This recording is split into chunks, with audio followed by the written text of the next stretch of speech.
한국이 이미 눈을 다 버려놨잖아. 파리는 이제 어쩔 건데. 파리 개막식이 끝나고 난 후 SNS에 전 세계 관중들이 입을 모아 한국의 올림픽에 대한 얘기를 하고 있습니다. 어떤 사연인지 바로 시작하겠습니다. 안녕하세요. 저는 미국의 스포츠 전문 기자 루이입니다. 그간 기자로 근무하면서 올림픽이나 월드컵 그리고 세계 선수권 대회 등 수많은 경기를 취재해왔지만 올림픽이라는 세계 최대의 스포츠 축제를 취재하면서 이렇게 혼란스럽고 실망스러운 상황을 맞닥뜨릴 줄은 정말 몰랐습니다. 물론 처음부터 이렇게 될 줄 알았다면 저는 아마도 이 취재를 거절했을 것 같습니다. 그러나 한국과 관련한 특별한 경험 때문에 파리에서 뜻깊게 업무를 마무리할 수 있었던 것 같아요. 물론 저도 처음엔 몰랐죠. 누구나 그랬듯이 저 역시 파리에서 열리는 올림픽에 대한 기대감으로 가득 차 있었습니다. 저는 이번 파리 올림픽의 취재를 맡으면서 파리는 세계적으로도 유래가 깊은 도시이자 문화의 중심지인 만큼 기대가 컸습니다. 예술과 역사, 그리고 현대적인 감각이 조화롭게 어우러진 이 도시에서 펼쳐질 올림픽은 분명 특별할 것이라 생각했습니다. 특히 세계적인 문화유산인 베르사유 궁전이나 에펠탑을 실제 경기장으로 활용한다는 소식은 정말 흥미진진했습니다. 이런 독특한 아이디어만으로도 충분히 전 세계인의 관심과 기대를 모을 만했기 때문입니다. 역사적인 장소에서 현대 스포츠의 정수를 감상할 수 있다니 얼마나 멋진 경험이 될까 상상하며 설레었습니다. 그러나 한편으로는 파리 올림픽 개최 전부터 들려오는 여러 가지 잡음에 솔직히 걱정이 되기도 했어요. 특히 센 강에서 개막식과 수영 경기를 진행한다는 계획은 많은 이들의 우려를 샀습니다. 센 강의 수질 문제와 안전 문제가 지속적으로 제기되었기 때문입니다. 파리시에서는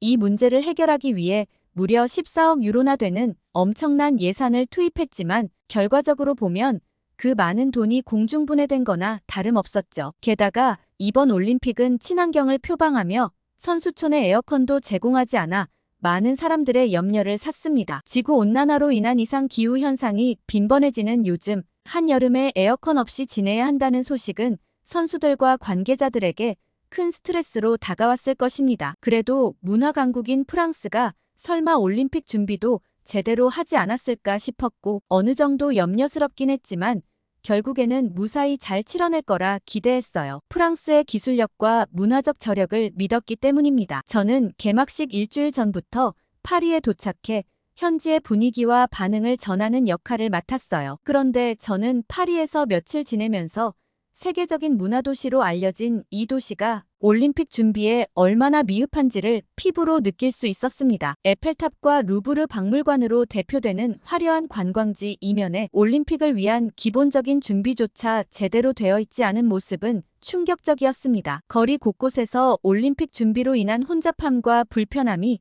눈에 띄었습니다. 공사로 인한 교통체증과 임시시설물로 인한 보행자 불편, 그리고 늘어난 관광객으로 인한 혼잡 등 여러 문제가 복합적으로 나타났습니다. 이는 세계적인 관광도시를 표방하는 파리의 이미지와는 괴리가 있어 보였습니다. 그 중에서도 가장 큰 걱정거리는 단연 안전 문제였습니다. 테러 위협에 대한 우려와 함께 일상적인 범죄에 대한 불안감도 컸습니다. 파리 당국에서는 이를 해결하기 위해 다른 나라의 경찰 지원까지 받아 문제를 해결하려고 했지만 그 노력이 무색할 만큼 상황은 심각해 보였습니다. 특히 소매치기 문제는 심각한 수준이었습니다. 마치 올림픽과는 별개로 장외에서 천하제일 소매치기 대회가 열리는 듯한 느낌이었죠. 이 표현이 과하다고 생각할 수도 있지만 실제로 목격한 광경은 그야말로 충격적이었습니다. 에펠탑 주변과 샹젤리제 거리 그리고 루브르 박물관 앞 등 주요 관광지에서는 매일같이 소매치기 사건이 발생하고 있었고 피해자들의 절망적인 표정을 쉽게 볼 수 있었습니다. 원래도 파리는 소매치기가 많은 도시로 알려져 있었지만 올림픽 기간 동안에는 그 문제가 더욱 심각해진 듯 했습니다. 마치 전 세계의 소매치기들이 이 기회를 노려 파리에 몰려든 것 같았습니다. 거리를 걸을 때마다 주변을 경계하는 관광객들의 모습이 역력했고 실제로 소매치기를 당하는 장면을 여러 번 목격했습니다. 전 세계 관광객들이 모여드는 올림픽 기간 동안 이런 일이 빈번하게 일어나는 것은 어쩌면 당연할 수도 있습니다. 하지만 파리 당국에서는 최소한 이 문제를 어느 정도는 해결해뒀어야 했습니다. 최소한 원래 있었던 소매치기 문제는 근절할 필요가 있었죠. 올림픽이라는 세계적인 행사를 앞두고 이런 기본적인 안전 문제조차 해결하지 못했다는 점은 정말 실망스러웠습니다. 더욱 놀라웠던 것은 이런 문제에 대처하는 파리 경찰의 태도였습니다. 경찰서를 방문해 현장을 조사해본 결과 절도 신고 접수가 폭주해서 현장이 마비될 정도였습니다. 가뜩이나 종이로 신고 접수를 받는 구시대적인 시스템 때문에 경찰서 앞에는 분실 신고를 접수하기 위한 줄이 길게 늘어서 있었습니다. 디지털 시대에 걸맞는 효율적인 시스템을 구축했다면 이런 혼잡을 어느 정도 줄일 수 있었을 텐데 경찰서 앞은 발 디딜 틈이 없었습니다. 특히 올림픽과 같은 대규모 국제 행사를 앞두고 이런 기본적인 시스템조차 개선하지 않았다는 점은 파리 당국의 준비 부족을 여실히 보여주는 것 같았습니다. 그런데 더 충격적인 것은 파리 경찰들의 태도였습니다. 이런 심각한 상황에서도 상황을 빨리 해결하려 하기보다는 평소 속도처럼 천천히 일을 처리하고 있었고 이로 인해 기다리고 있는 관광객들의 불만이 치솟고 있었습니다. 급한 상황에서도 여유를 잃지 않는 프랑스인들의 모습이 때로는 매력적으로 보일 수 있지만 이런 긴급한 상황에서는 오히려 문제를 악화시키는 요인이 되고 있었습니다. 한 영국인 관광객은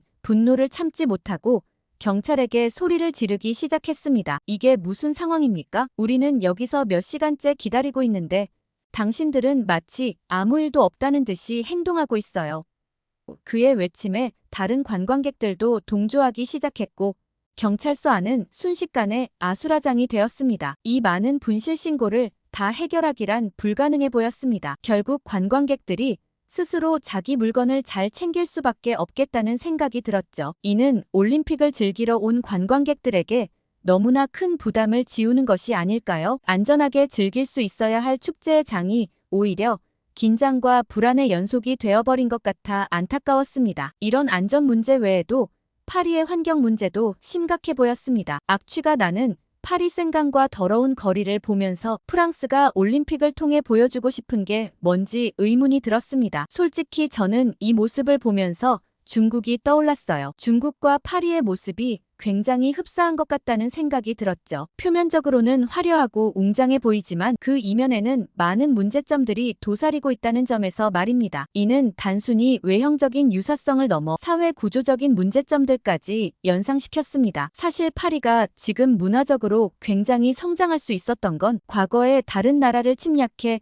약탈해서 보관하고 있는 문화재들 덕분이기도 하잖아요. 루브르 박물관에 전시된 많은 작품들이 사실은 식민지 시대에 약탈한 것이라는 점을 생각하면 현재 파리의 모습이 더욱 아이러니하게 느껴졌습니다. 과거의 영광에 취해 현재의 문제점들을 제대로 직시하지 못하고 있는 것은 아닌지 의문이 들었습니다. 그러던 어느 날 저는 저와 친분이 있던 미국 대표팀 선수 레이첼을 인터뷰할 수 있는 기회가 있었습니다. 그런데 레이첼 선수를 만나자마자 저는 깜짝 놀라고 말았습니다. 평소 건강하고 활력 넘치던 그녀의 모습과는 달리 홀쭉해진 모습에 의아했죠. 그녀의 얼굴에는 피로감이 가득했고 눈빛에서는 불안감마저 느껴졌습니다. 레이첼은 저를 보자마자 살인적인 날씨에 더워 죽겠다는 얘기를 했습니다. 정말 견딜 수 없을 것 같다는 말을 했죠. 저는 놀라서 그래도 선수촌은 바깥 온도보다 낮고 바람이 잘 통하도록 설계를 했다고 들었는데 그 정도로 엉망이냐고 물었어요. 돌아온 레이첼의 대답은 충격적이었습니다. 그녀는 일단 기본적으로 파리의 기온이 굉장히 높은 데다가 친환경을 내세운 시설이 오히려 선수들의 건강을 위협하고 있다고 말했어요. 친환경은 개뿔이에요. 이러다가 탈진해 죽겠어요. 라고 불만을 토로하더라고요. 게다가 레이첼은 선수촌의 시설이 열악하다는 것과 이동 시 겪는 불편함 등 다양한 문제점들을 언급했습니다. 특히 그녀가 강조한 것은 선수들의 컨디션 관리에 직접적인 영향을 미치는 문제들이었습니다. 그런데 더 심각한 건 식단이라고 레이첼은 얘기했어요. 제공되는 식사가 죄다 채소 위주여서 도저히 힘을 낼 수가 없다고 했죠. 평소에 단백질 위주의 식단으로 체력 관리를 하는 선수들에게는 정말 최악의 식단이었습니다. 레이첼은 격앙된 목소리로 말했어요. 이건 올림픽이 아니라 고문이에요. 파리에서 도대체 이 올림픽을 위해 무엇을 준비했는지 모르겠어요. 그녀의 말을 들으며 올림픽이라는 세계적인 스포츠 축제에서 아무리 화려한 시설과 멋진 경관을 자랑해도 정작 선수들이 제 기량을 펼치지 못한다면 그것이 무슨 의미가 있을까 싶은 생각이 들었습니다. 레이첼은 더운 날씨에 더해 식사도 제대로 하지 못해 살이 빠져서 지금 대표팀에서도 급하게 식단을 자체적으로 공수할 계획이라고 얘기했습니다. 게다가 에어컨이 안 되는 시설에 지쳐 선수촌을 떠나 자체적으로 호텔을 빌려 이동할 계획이라고 했습니다. 이는 단순히 미국 팀만의 문제가 아니었습니다. 레이첼은 다른 나라 선수들도 선수촌을 떠나는 사람들이 많아지고 있다고 얘기했습니다. 다들 여기서는 절대 평소 컨디션으로 경기를 치를 수 없다고 판단했기 때문이었죠. 이 말을 들으며 저는 깊은 우려에 빠졌습니다. 올림픽의 근본적인 가치 중 하나인 공정한 경쟁이 위협받고 있다는 생각이 들었기 때문입니다. 경제적 여력이 있는 국가의 선수들만 외부에서 숙식을 해결할 수 있다면 이는 곧 경기력의 차이로 이어질 수 있다는 생각이 들었습니다. 이것이 과연 올림픽 정신에 부합하는 것인지 의문이 들기도 했어요. 그런데 레이첼에 이어진 이야기는 더욱 놀라웠습니다. 레이첼은 갑자기 선수들 사이에서 한국 선수들의 도시락이 굉장히 유명한데 혹시 어떤지 본 적 있나요? 라고 물었고 저는 처음 듣는 얘기라 레이첼에게 좀 더 설명해달라고 요청했죠. 레이첼은 한국이 따로 도시락을 만드는 센터를 차려서 매일 아침 저녁으로 2번씩 한국 선수들만을 위한 도시락이 배송된다는 얘기를 했어요. 거기에는 고기뿐만 아니라 선수들의 컨디션과 필요에 따라 맞춤형 도시락이 제공된다는 거였어요. 이 이야기를 들으며 저는 한국의 세심한 준비성과 선수들을 위한 배려에 감탄했습니다. 동시에 이러한 차이가 결과적으로 경기력의 차이로 이어질 수 있다는 점에서 다시 한번 이번 올림픽의 문제점을 실감했습니다. 저는 레이첼에게 한번 알아보겠다며 좋은 정보를 줘서 고맙다고 얘기하고는 얼른 체력을 회복해서 이번 대회에서도 좋은 성적이 나오기를 응원하겠다고 말하곤 헤어졌습니다. 그녀와 헤어진 후 저는 갑자기 모두를 만족시켰던 식단을 제공했던 한 올림픽이 떠올랐습니다. 이전 한국에서 이루어진 평창 올림픽 때 이런 나라는 처음이라며 식단에 대한 불만이 전혀 없었다는 올림픽 위원회 얘기가 있었거든요. 그때 저도 취재원을 통해 얘기를 들었지만 정말 입맛과 취향이 다양한 선수들이었는데도 불구하고 불평을 하는 선수들은 아무도 없었습니다. 다들 평창 올림픽 주최 측에서 준비해준 음식들에 만족했고 심지어 한식의 매력에 빠져 한식을 더 많이 준비해달라는 대표팀들도 있을 정도였습니다. 그렇게 완벽했던 평창 올림픽과 비교해보면 사실 선수들이 파리 올림픽에 불만을 가지는 것도 당연했어요. 그렇게 파리의 모습에 실망하며 드디어 파리 개막식이 열리던 날이 되었습니다. 세계의 이목이 집중된 이날, 과연 파리는 어떤 모습을 보여줄지 기대 반 걱정 반의 마음으로 개막식장으로 향했습니다. 생강변에서 열리는 이번 개막식은 분명 새로운 시도였지만 그만큼 위험 요소도 많아 보였습니다. 아니나 다를까 개막식마저도 엉망진창이었습니다. 파리 개막식은 평등이라는 주제로 진행되었지만 오히려 인종차별과 국가차별 논란을 일으켰어요. 평등이라는 고귀한 가치를 전달하려 했지만 그 표현 방식이 오히려 역효과를 낳은 것 같아 안타까웠습니다. 의도와는 달리 일부 장면들이 특정 인종이나 국가를 비하하는 것처럼 보인다는 지적이 나왔고 이는 SNS를 통해 빠르게 확산되었습니다. 특히 과도한 성적 표현과 무리한 야외 공연으로 많은 비판을 받았죠. 프랑스의 자유분방한 문화를 보여주려 한 것 같지만 글로벌 행사의 특성을 고려하지 않은 듯한 연출은 오히려 거부감을 불러일으켰습니다. 종교단체와 들끓는 부정적인 여론으로 결국 조직위는 사과문을 게재하고 공식 영상을 내리기까지 했어요. 게다가 기술적인 문제도 있어서 방송 화면이 여러 차례 끊기는 등 문제가 있었습니다. 이는 단순히 기술적인 실수를 넘어 세계적인 행사를 준비하는 프랑스의 역량에 대한 의문을 제기하게 만들었습니다. 21세기 첨단 기술 시대에 이런 기본적인 문제조차 해결하지 못했다는 점은 많은 이들을 실망시켰습니다. 파리 올림픽의 모습을 보며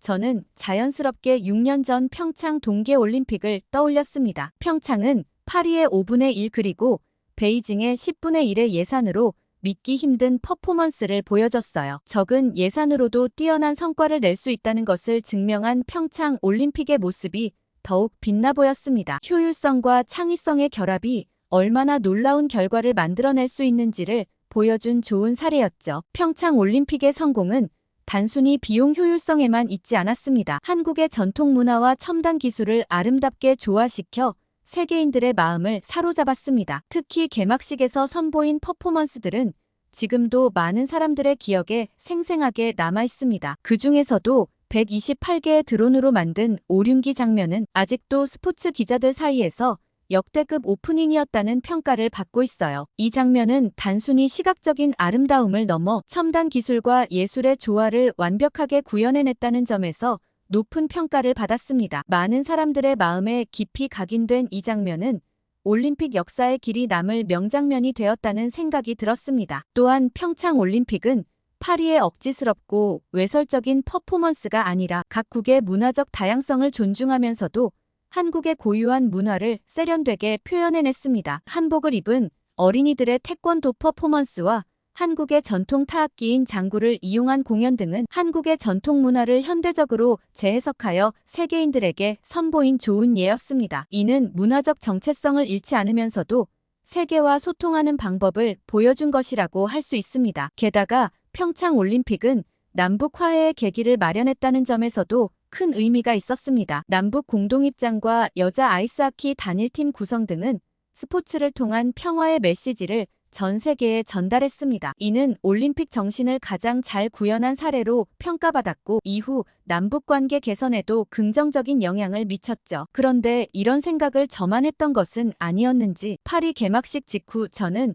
동료 기자들의 트위터를 보고 깜짝 놀랐습니다. 파리 입장에선 개막식이 끝나고 자신들의 뛰어난 퍼포먼스에 대한 평가가 올라오기를 기대했겠지만 오히려 한국 평창 올림픽이 재조명되었습니다. 이는 현재 다양한 문제로 논란이 되고 있는 파리 올림픽과는 대조적인 모습이었습니다. 전통과 첨단 기술의 조화가 정말 멋지다며 한국의 문화적 역량과 기술력이 결합된 평창 개막식은 지금 봐도 최고라는 평가들이 마구 올라왔어요. 어느 트위터에는 한국의 전통 문화를 현대적으로 재해석하여 세계인들에게 선보인 점과 첨단 기술과 완벽하게 조화시킨 한국의 평창을 보고 나서 오늘 개막식 공연은 볼 가치가 없다는 얘기까지 올라왔습니다. 가장 인상 깊은 평가는 한국의 개막식은 단순히 과거의 영광을 재현하는 것이 아닌 전통과 현대의 조화를 통해 새로운 가치를 창출해낸 훌륭한 사례였다는 이야기였어요. 개막식이 끝나자마자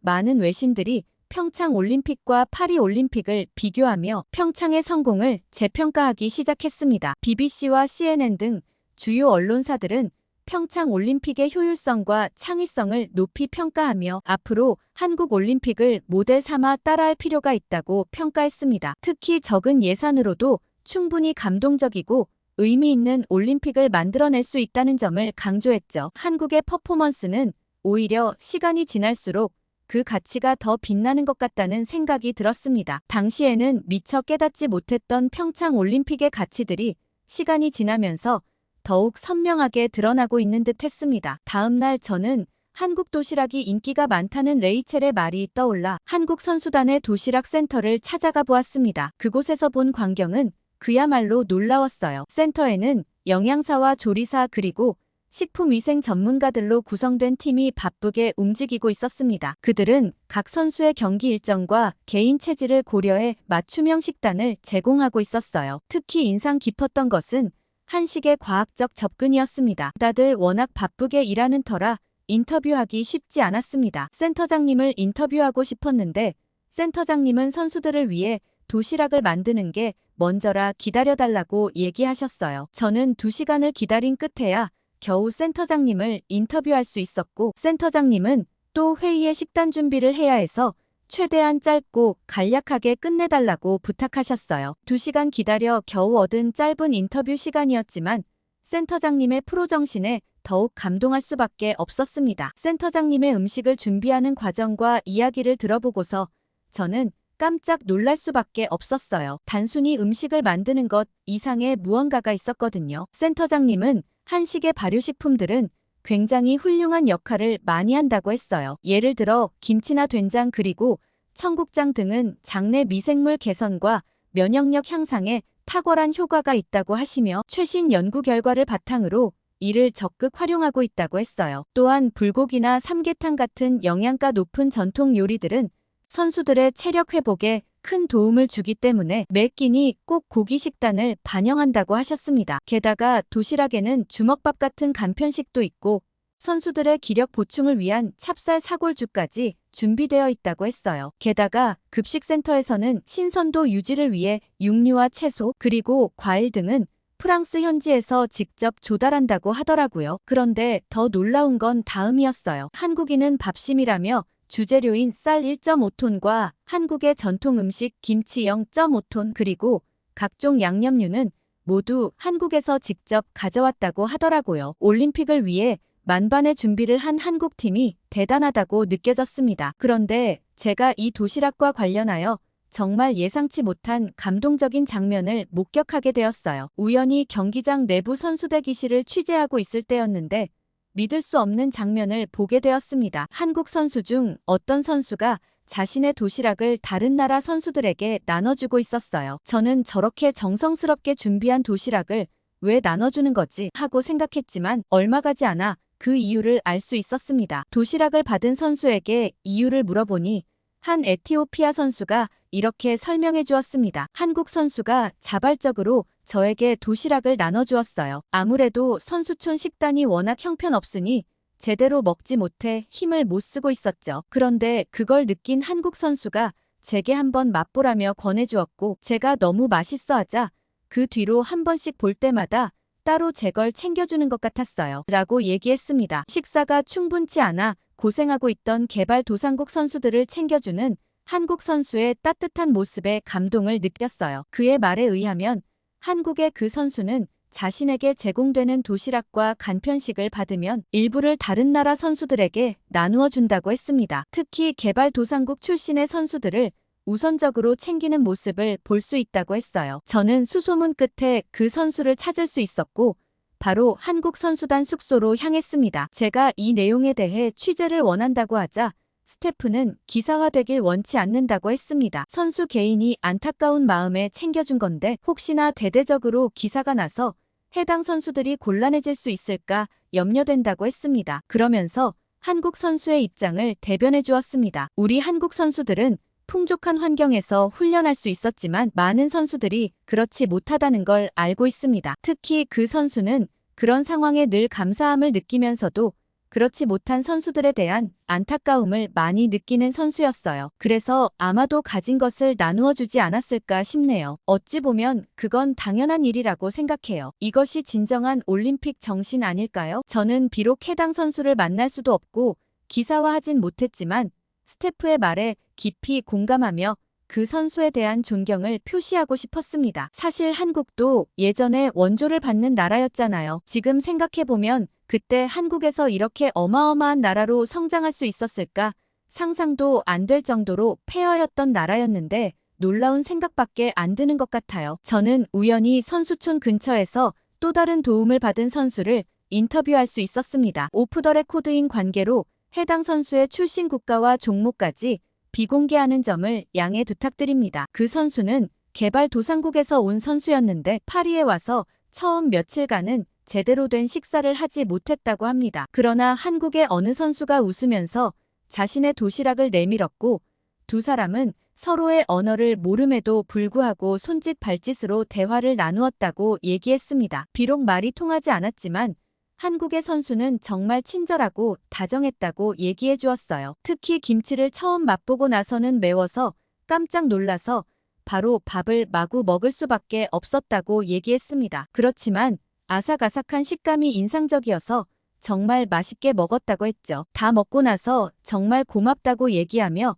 자신이 가지고 있던 전통 기념품을 선물로 주었다고 했어요. 선수들의 아름다운 모습을 떠올리며 그 모습은 마치 작은 국제 교류의 장이 되었다는 생각이 들었습니다. 저는 인터뷰를 진행하며 이게 바로 올림픽의 진정한 의미가 아닐까 생각했습니다. 국가 간의 경쟁을 넘어 서로를 이해하고 돕는 것, 그것이 바로 올림픽 정신의 핵심이 아닐까요? 저는 개발도상국 선수와 헤어지고 나서 한국과 두 나라 선수들을 마음속으로 응원했어요. 진심으로 두 선수가 잘 되길 바랐죠. 그리고 개발도상국 선수의 예선전이 있었던 날 아쉽게도 그 선수는 예선에서 탈락하고 말았습니다. 저는 그 선수를 한 번 더 응원해주고 싶었고 바로 기자회견 장소로 이동했습니다. 예선 탈락한 선수라 많은 기자들이 몰리지 않았지만 응원의 말을 전하고 싶었거든요. 저를 보자마자 반갑게 인사해주면서도 그 선수는 눈시울을 붉히며 이렇게 말했습니다. 저는 한국 선수의 따뜻한 마음 덕분에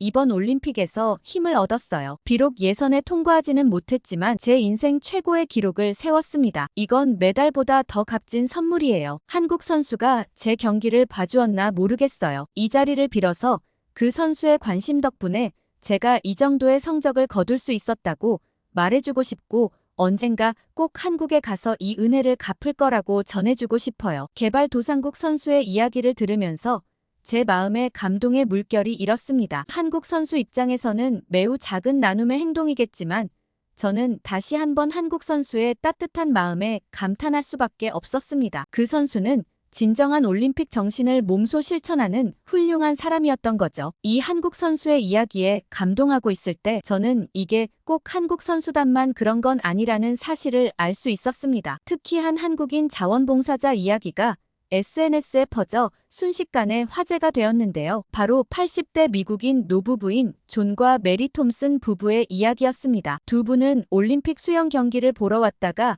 경기장을 나선 후 길을 잃고 말았는데 저는 취재원을 통해 이 부부를 수소문했고 우여곡절 끝에 이 이야기의 주인공인 톰슨 부부를 만나 인터뷰할 기회가 있었습니다. 존 씨는 당시 상황을 이렇게 회상했습니다. 우리는 완전히 혼란스러웠어요. 주변의 모든 것이 낯설었고 프랑스어를 전혀 몰랐죠. 게다가 제 아내는 당뇨병이 있어서 정기적으로 약을 먹어야 하는데 약을 호텔에 두고 왔더라고요. 그때 제 앞에 어느 젊은 한국 자원봉사자가 나타났습니다. 윤지호라는 이름의 26살 청년이라고 했어요. 우왕좌왕하며 어쩔 줄을 모르고 있었는데 지호 씨는 능숙한 영어로 노부부에게 다가가 도움이 필요한지 물었다고 했습니다. 메리 씨는 그 순간을 이렇게 얘기했어요. 그분의 미소를 보는 순간 안도감이 밀려왔어요. 마치 천사를 만난 것 같았죠. 지호 씨는 노부부의 상황을 듣고 즉시 행동에 나섰습니다. 우선 근처 구급센터를 찾아 메리 씨의 증상을 설명하고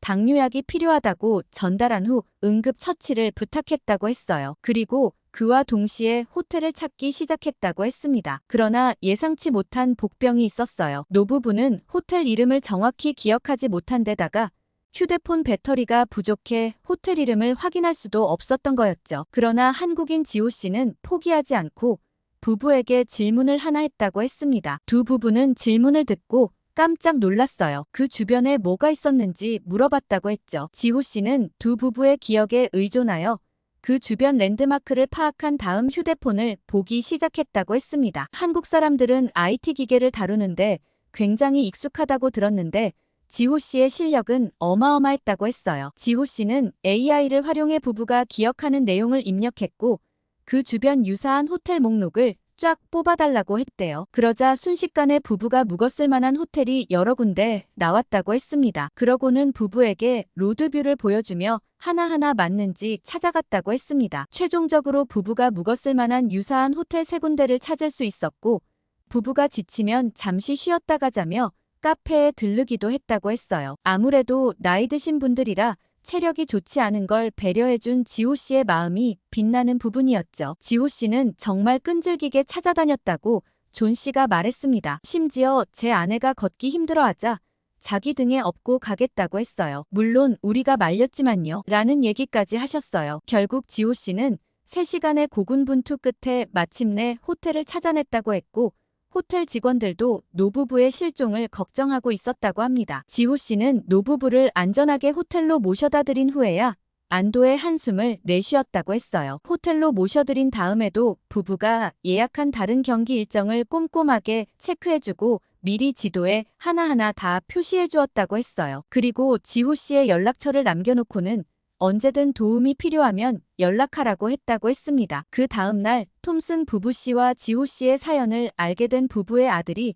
SNS에 이 사연을 올렸다고 했어요. 부모님을 도와주셔서 너무 감사하다고 친절한 한국인 덕분에 부모님이 무탈하게 올림픽을 볼 수 있었다고 말이죠. 이 이야기는 순식간에 온라인상으로 퍼져나갔습니다. 인터뷰를 마치며 톰슨 부부는 눈시울을 붉히며 이렇게 말했습니다. 우리는 한국인의 친절함을 절대 잊지 못할 거예요. 지호 씨 같은 분들이 있어 올림픽의 진정한 가치가 빛나는 것 같아요. 우리 손주들에게도 꼭 이 이야기를 들려주고 싶어요. 단순히 스포츠 행사가 아니라 서로 돕고 이해하는 것이 올림픽의 참된 정신이라고 말이죠. 저는 이번 파리 올림픽을 취재하면서 프랑스가 홍보되는 게 아니라 한국이 홍보되고 있다는 느낌을 받았어요. 한국은 문화적 역량뿐만 아니라 기술력과 조직력 그리고 시민의식까지 모든 면에서 뛰어난 모습을 보여주고 있었죠. 이번 경험을 통해 우리는 앞으로의 올림픽이 나아가야 할 방향에 대해서도